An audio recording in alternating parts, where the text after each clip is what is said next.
Comme le dit un adage africain, le panier n'est pas fait pour contenir de l'eau.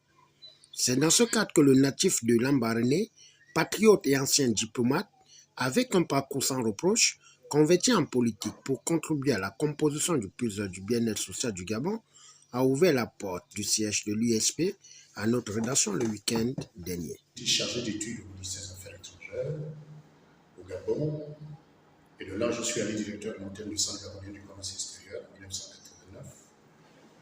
Et en 1990, je suis allé comme premier conseiller à notre ambassade en Allemagne.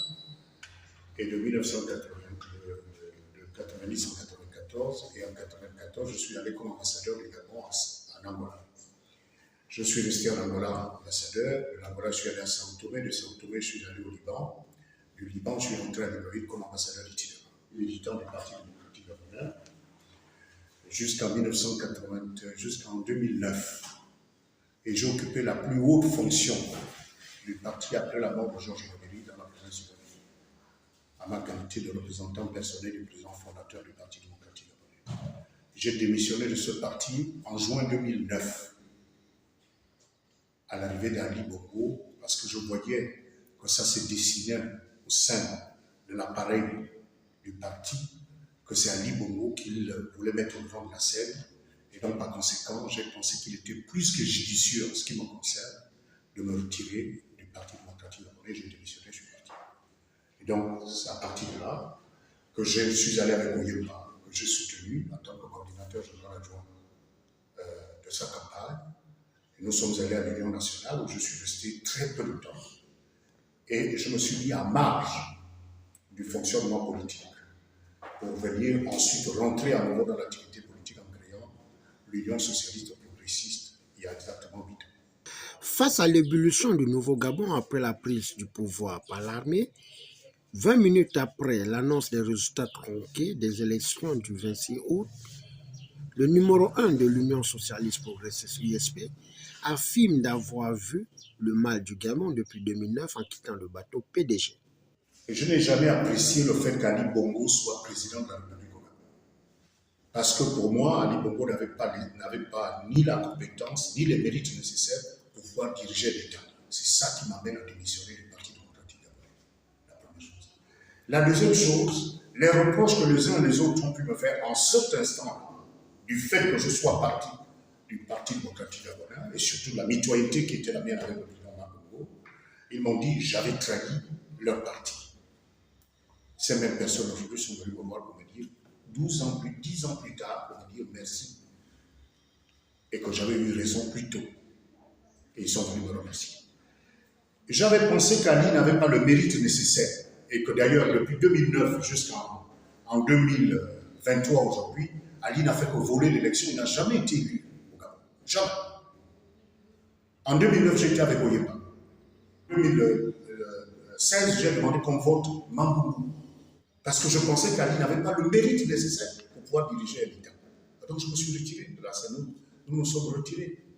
Et donc par conséquent, dire aujourd'hui pourquoi, oui, nous apprécions en plus d'un titre le fait que les militaires soient venus au pouvoir pour apporter la correction, justement pour nous aider à nous séparer d'un régime oppresseur qui a oppressé pendant longtemps les Gabonais.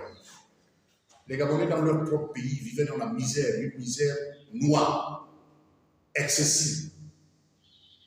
Et aujourd'hui, je pense que l'arrivée du CETI est en train de donner, à ressusciter, ou ressuscite aujourd'hui l'espoir dans la masse. Et vous avez vu le 30 août, l'enthousiasme plus que débordant qui avait jalonné les esprits des uns des autres, surtout que vous le lisiez sur l'expression qui était la leur en leur regardant. Parce que les Gabonais se sont sentis soulagés de sortir d'une impasse, l'impasse du régime oppresseur qui était animé par le président, par l'homme qu'on appelle Ali Bongo. Donc je me pose la question aujourd'hui, si réellement cet homme-là vit et s'il vivait jusqu'en 2023. L'actualité de l'heure, basée sur Sylvia Bongo et la Young Boys, mérite la sentence de la justice selon le numéro 1 de l'Union socialiste progressiste qui se distingue grâce à ses prises de position. on mérite toujours ce qu'on a rapporté. On mérite ce qu'on a rapporté. Si la justice gabonaise a des preuves papables contre Sylvia Bongo, il est tout à fait normal qu'elle soit là où elle est aujourd'hui. C'est tout à fait normal. Moi, j'encouragerais la justice gabonaise à continuer à nous éclairer, surtout à rendre la justice au nom du peuple gabonais. Et bien la rendre au nom du peuple gabonais. Autant entendu que les uns et les autres, c'est la justice qui fait son travail, et la justice est en train de le faire. Que Mme Ali Bongo soit condamnée à 250 ans de prison, rien de plus normal.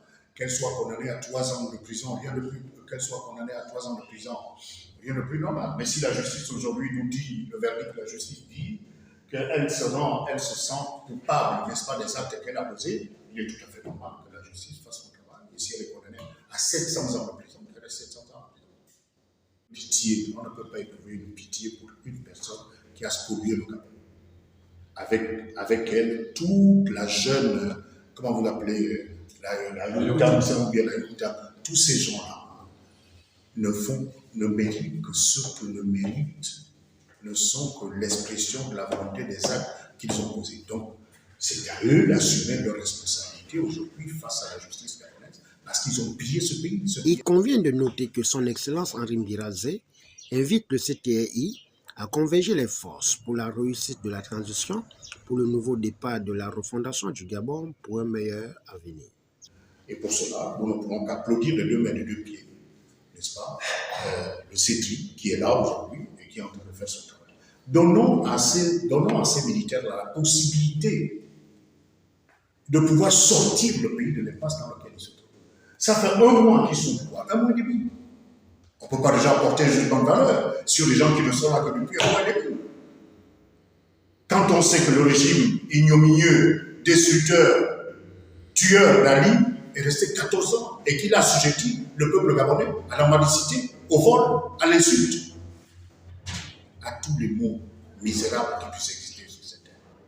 Alors, moi je pense qu'il est bon qu'on laisse ces militaires-là faire leur travail avec un homme intelligent